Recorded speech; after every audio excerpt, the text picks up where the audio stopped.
Nah, dari uraian-uraian tentang etik dan nafsu, maka apa sih kebahagiaan itu menurut Ar-Razi?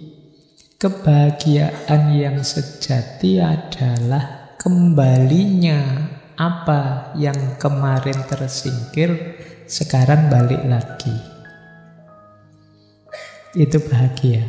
Maksudnya apa? Kebahagiaan itu ketika jiwa kembali pada hakikat dirinya yang sejati, yaitu Tuhan. Kenapa disebut kembali? Karena dulu berasal dari situ, dekat dengan Tuhan, tapi kemudian menjauh. Dengan kelakuannya, perilakunya, dosa-dosanya, maksiatnya, terus menjauh. Kebahagiaan itu yang semula menjauh kembali lagi. Itulah puncaknya bahagia, kata Ar-Razi. Semula perjalanannya tambah jauh dengan Tuhan. Sekarang balik, tambah dekat, tambah dekat, tambah dekat. Dengan cara menaklukkan nafsu tadi. Jadi ada titik baliknya. Nah, makanya tobat itu membahagiakan. Membahagiakan kita dan juga Tuhan juga senang. Allah itu kan yuhibbut tawwabin, mencintai orang-orang yang bertobat. Jadi kalau kita ingin dicintai oleh Allah, ayo tobat.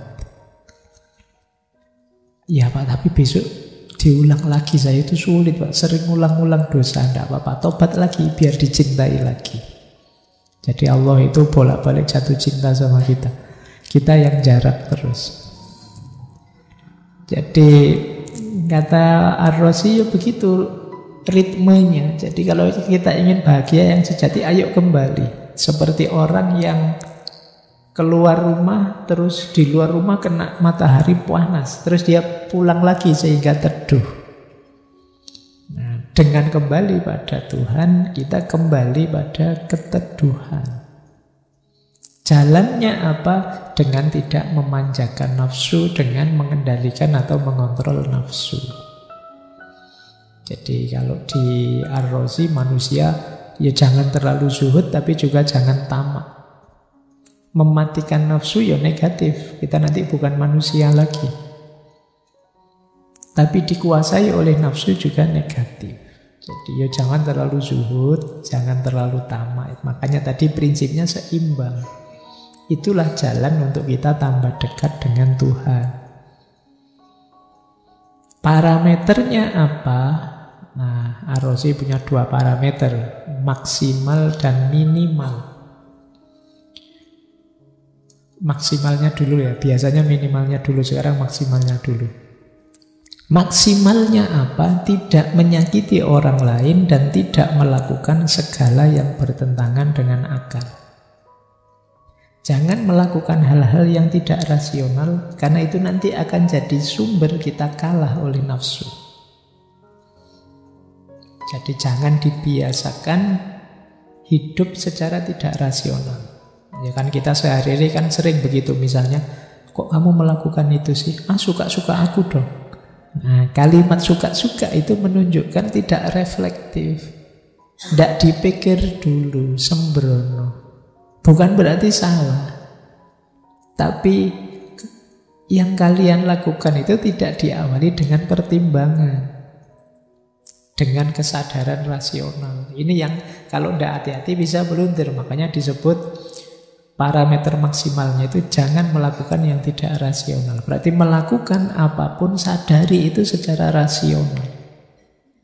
Ya termasuk dalam agama. Makanya tadi kata Ar-Razi, ya dipahami agamanya. Beragama bukan berarti berhenti berpikir. Jadi, sudahlah saya ikut Quran, sudah selesai, tidak perlu mikir lagi. Tidak begitu rumusnya. Jadi justru dengan kita mendayagunakan akal pikiran kita, kita tambah mantap dalam beragama. Makanya Jangan melakukan segala yang bertentangan dengan akal. Kalau yang pertama tidak menyakiti orang lain, yaitu tentu saja. Karena menyakiti orang lain itu ya siap-siap, segala sesuatu ada sebab akibatnya. Jangan dikira menyakiti orang lain itu efeknya pada orang yang kita sakiti saja. Kita yang menyakiti pun nanti akan dapat efeknya. Faman ya'mal misqala dzarratin khairan yarah wa may ya'mal misqala dzarratin syarran yarah. Makanya Nabi kan wanti-wanti bener, unsur akhaka dzaliman au madluman. Tolong saudaramu baik dia sedang menzolimi atau sedang dizolimi. Karena menzolimi itu juga merusak, dizolimi juga rusak. Dua-duanya harus kita tolong. Jadi yang pertama itu agak luas maksimalnya, tidak menyakiti orang dan tidak melakukan semua yang bertentangan dengan akal. Kalau yang minimal, ya kebaikan minimal. Ini sederhananya yang minimal itu ya mengikuti nafsu, tapi sampai hanya batas cukup saja. Jangan lebih, itu namanya minimal. Makan, minum, berpakaian, sampai batas cukup saja. Jangan terlalu banyak. Makan ya cukup saja. Minum cukup saja. Baju cukup saja.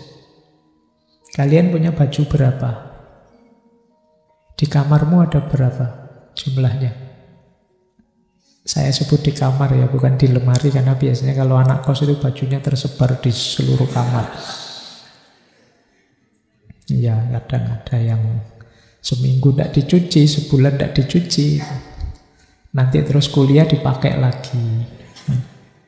Tidak apa-apa kok Pak. Ya kamu tidak apa-apa, temenmu yang bubar. Oke ya, jadi itu minimalnya ya. Iya, penuhi hidupmu, kebutuhanmu sampai kadar cukup. Kalau kadarnya lebih akan menghancurkanmu, akan merusakmu. Makan itu kalau berlebihan kan hasilnya penyakit. Terlalu banyak nasi ya penyakit. Terlalu banyak, bahkan terlalu banyak air putih pun ya penyakit. Apalagi minuman-minuman yang merusak, minuman-minuman yang macam-macam. Kayak untuk level nafsu, dorongan-dorongan fitrah alamiah, penuhi secukupnya. Makan, minum, kawin bahkan ya. Kawin ya secukupnya saja. Jangan overdosis. Dan syarat dan ketentuan berlaku ya jangan. Ya nikah dulu, tidak boleh sebelum nikah nanti. Termasuk yang berlebihan kalau sebelum nikah itu ya. Jadi dulu pernah kita bahas itu di filsafat pernikahan. Inilah bahagia. Untuk nafsu alamiah penuhi secukupnya saja. Kemudian hiduplah secara rasional dan jangan menyakiti orang lain.